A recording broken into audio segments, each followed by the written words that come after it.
आप लोगों से एक सवाल है, अगर आपको 3 वक्त के खाने के बदले सिर्फ 1 वक्त का खाना नसीब हो और आने वाले टाइम में शायद ये भी ना हो, तो आपके साथ क्या होगा? आप बीमार पड़ जाएंगे और इलाज के लिए आपको हॉस्पिटल जाना पड़ेगा। लेकिन हॉस्पिटल जाने के लिए भी कई तरह की दिक्कतें आएंगी, क्योंकि पहले तो गाड़ी नहीं मिलेगी, और अगर आपके पास गाड़ी है तो उसका फ्यूल नहीं मिलेगा, और अगर फ्यूल मिलेगा भी तो वो तब जब 3-4 घंटे लाइन में आप लगेंगे। और इतना सब कुछ करने के बाद भी जब आप हॉस्पिटल पहुंचेंगे तो वहां आपको पता चलता है कि यहाँ तो दवाइयां ही नहीं है। अब ऐसे हालातों में आपकी क्या स्थिति होगी, जरा सोचिए। ठीक ऐसी ही स्थिति है श्रीलंका के लोगों की। जी हाँ, श्रीलंका इस वक्त आजादी के दौर के बाद अपने सबसे बुरे दौर से गुजर रहा है। श्रीलंका में इकोनॉमिक क्राइसिस की वजह से हर तरफ सिर्फ त्राही त्राही है। वहां के लोगों के पास खाने को नहीं है। हर दिन 15 घंटे का पावर कट होता है। फ्यूल के लिए 4 से 5 घंटे लाइन में लगना पड़ता है। इसलिए नहीं कि श्रीलंका के पास फ्यूल नहीं है, क्योंकि 28 मार्च से कोलंबो के पोर्ट पर फ्यूल की एक शिप तो खड़ी है, लेकिन उसे पेमेंट करने के लिए श्रीलंका के पास डॉलर्स नहीं है। महंगाई इतनी बढ़ गई है कि रोजमर्रा की चीजें भी अब लोगों की पहुंच से बाहर हो गई हैं, और इसी के खिलाफ लोग सड़कों पर उतर आए हैं। पिछले कई दिनों से श्रीलंका में जनता का सरकार के खिलाफ प्रदर्शन चल रहा है, जो कई बार हिंसक रूप भी ले चुका है, जिसके चलते कई एमपीज के घर जला दिए गए हैं और कई लोग इस हिंसा में मर भी गए हैं। और इस बढ़ते विरोध को देखते हुए श्रीलंका सरकार ने कई बार वहां पर इमरजेंसी भी लगाई। इमरजेंसी यानी आम नागरिकों के सारे अधिकार छीन लेना। और ऐसा नहीं है कि श्रीलंका में सिर्फ इसी वक्त इमरजेंसी लगी हो, बल्कि 2021 30 अगस्त को भी श्रीलंका में इमरजेंसी लगी थी, जो इकोनॉमिक क्राइसिस की वजह से थी। और अब 2022 में भी 2 बार इमरजेंसी लगाई जा चुकी है, और इसकी वजह है सरकार के खिलाफ चल रहे पीसफुल प्रोटेस्ट का हिंसा में बदल जाना। श्रीलंका के लोग प्रोटेस्ट करके ये मांग कर रहे हैं कि वहां के प्रेसिडेंट गोटाबाया राजपक्सा भी अपने पद से अब इस्तीफा दें, जैसे श्रीलंका के प्राइम मिनिस्टर महेंद्र राजपक्षे ने दिया है। लेकिन अब आप लोग सोच रहे होंगे कि एक देश का इतना बुरा हाल कब और कैसे हुआ, और इसके पीछे की वजह क्या है?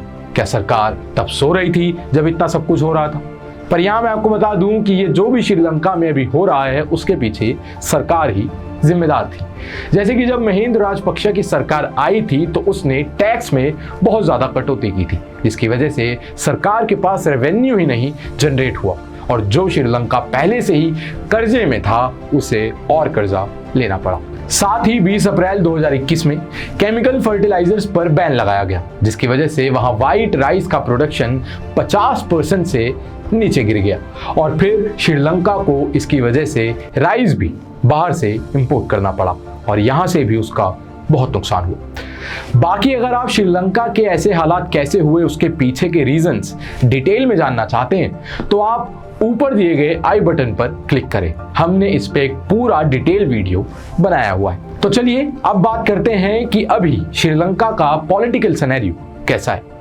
तो आपको बता दें कि वहां की जनता के विरोध को देखते हुए महेंद्र राजपक्षे ने 9 मई को इस्तीफा दे दिया था और अपना पीएम पद छोड़ दिया था। लेकिन श्रीलंका के राष्ट्रपति गोटाबाया राजपक्षे, जो महेंद्र राजपक्षे के भाई हैं, वो अपना पद छोड़ने को तैयार नहीं है, और इसी को लेकर जनता अभी भी प्रदर्शन कर रही है। हालांकि श्रीलंका में अब नए प्रधानमंत्री आ गए हैं, जिनका नाम है रानी विक्रमासिंघे, जो कि 5 बार पहले भी श्रीलंका के प्रधानमंत्री रह चुके हैं। अब सवाल यहाँ ये उठता है कि क्या इनके आने से श्रीलंका के हालात बेहतर होंगे? अगर हाँ तो कैसे? इस पर श्रीलंका के नए प्रधानमंत्री का कहना है कि अगले 2 महीने सिचुएशन और भी खराब हो सकती है। The situation can get worse before getting better। आगे वो कहते हैं कि मैं वो नया डॉक्टर हूं जो कि पेशेंट को पहली बार देख रहा है। यानी कि मतलब साफ है कि उनके लिए श्रीलंका की हालत सुधारना बिल्कुल भी आसान नहीं होने वाला है। वहीं दूसरी ओर उन्होंने श्रीलंका के हालात सुधारने के लिए कुछ कदम उठाए हैं, जैसे कि टैक्सेस को इंक्रीज करना और उनसे रेवेन्यू जनरेट करना। श्रीलंका एयरलाइंस जो घाटे में चल रही है उसे प्राइवेट करना, और साथ ही पावर सेविंग के लिए 13 से 15 घंटे देश में पावर कट भी लगता रहेगा। इसी के आगे श्रीलंका में लोगों की सैलरी देने के लिए सरकार धड़ाधड़ नोट भी छाप रही है। साथ ही नए प्रधानमंत्री का कहना है कि उनकी सबसे पहली प्रायोरिटी ये रहने वाली है कि वो अपने देश के हर नागरिक तक खाना और दवाइयां पहुंचा सके। अब ये जो कदम नए प्रधानमंत्री की तरफ से उठाए गए हैं उससे कितना फायदा होता है या कितना नुकसान, ये तो आगे देखने पर ही पता चलेगा। पर अभी जो श्रीलंका में हालात बने हुए हैं वो बेहद ही खराब है। आज की वीडियो में महज इतना ही। आपके लिए इस खबर की रिसर्च करी थी विष्णुवर्धन ने। मैं तुषार, आप देख रहे हैं ग्लोबल नाउ 24/7। वीडियो को लाइक करें, शेयर करें और चैनल को सब्सक्राइब करना ना भूलें। धन्यवाद।